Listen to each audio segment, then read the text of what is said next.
মোহাম্মদ ইউনূসের আসল প্ল্যানটা কি?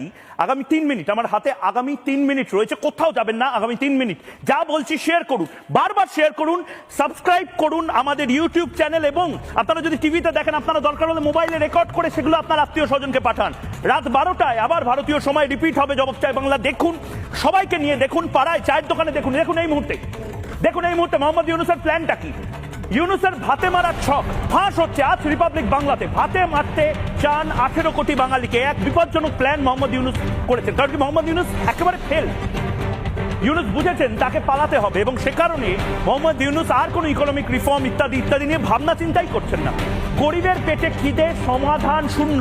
ডিসেম্বর চলে আসছে, নতুন বছর আসবে। মোহাম্মদ ইউনূস জানেন একেবারে অপদার্থ এই মোহাম্মদ ইউনূস অর্থনীতিকে চাঙ্গা করতে পারেননি, পারবেন না।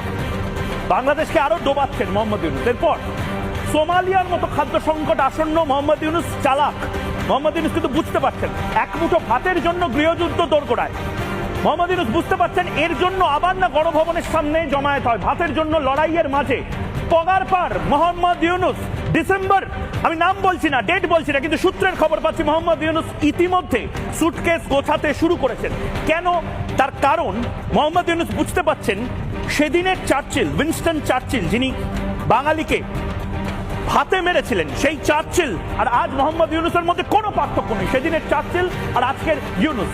উইনস্টন চার্চিল ব্রিটিশদের প্রধানমন্ত্রী, চার্চিলের কারণে 1943 দুর্ভিক্ষ, 1943 দুর্ভিক্ষ। ভাবুন, 1943 সালে 30 লাখ বাঙালিকে না খেতে না খাইয়ে মেরেছিল এই উইনস্টন চার্চিল। আজকে মোহাম্মদ ইউনূস সেই পথে হাঁটছেন। 30 লাখ বাঙালি আর আজ 18 কোটি বাঙালি। দায়ী তৎকালীন ব্রিটিশ প্রধানমন্ত্রী চার্চিলের নীতি। তিনি বলেছিলেন ভারতীয়দের এত খাওয়ার কি প্রয়োজন, চাল দেননি, ডাল দেননি, বন্ধ করে দিয়েছিলেন সবকিছু। ভয়ঙ্কর এক অবস্থায় উইনস্টন চার্চিলের জন্য হয়েছিল।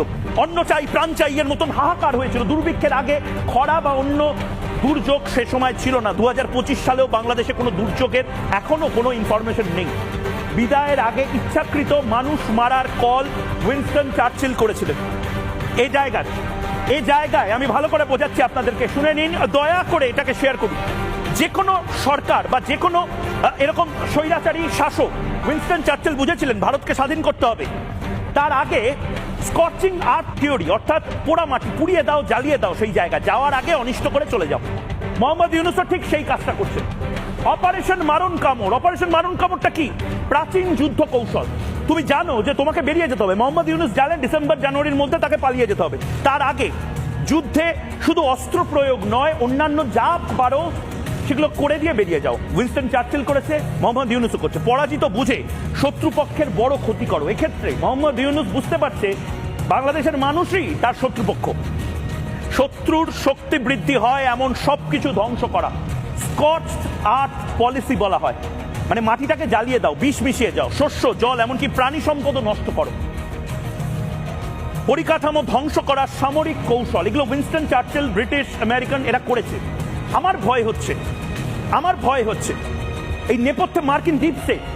তারা বুঝতে পারছে যে মোহাম্মদ ইউনূসকে দিয়ে হবে না। মোহাম্মদ ইউনূস একেবারে অপদার্থ। মোহাম্মদ ইউনূসকে দিয়ে নাচ হতে পারে, গান হতে পারে, রান্না করানো হতে পারে, নাতিন দিন না সুর ভাজা হতে পারে, কিন্তু দেশ চালানো হবে না। এবং সে কারণে অবিলম্বে ভারতকে ছেড়ে দেওয়া উচিত, বা এই মুহূর্তে বাংলাদেশে কোনো যোগ্য প্রশাসককে বসানো উচিত। ময়ূক রঞ্জন ঘোষকে থামানো যাবে না। মৌলবাদীদের রক্তচক্ষু এড়িয়ে, উপেক্ষা করে ময়ূক এরকম আরো তথ্য কালও নিয়ে আসবে। কারণ কাল মেগাডে, কাল এমন কিছু তথ্য আপনাদের আনতে চলেছি। মোহাম্মদ ইউনূসের ঘুম এমনিতেই উড়ে গেছে, এবার মোহাম্মদ ইউনূস হয়তো পগার পার হবে। কি জানতে কাল রাত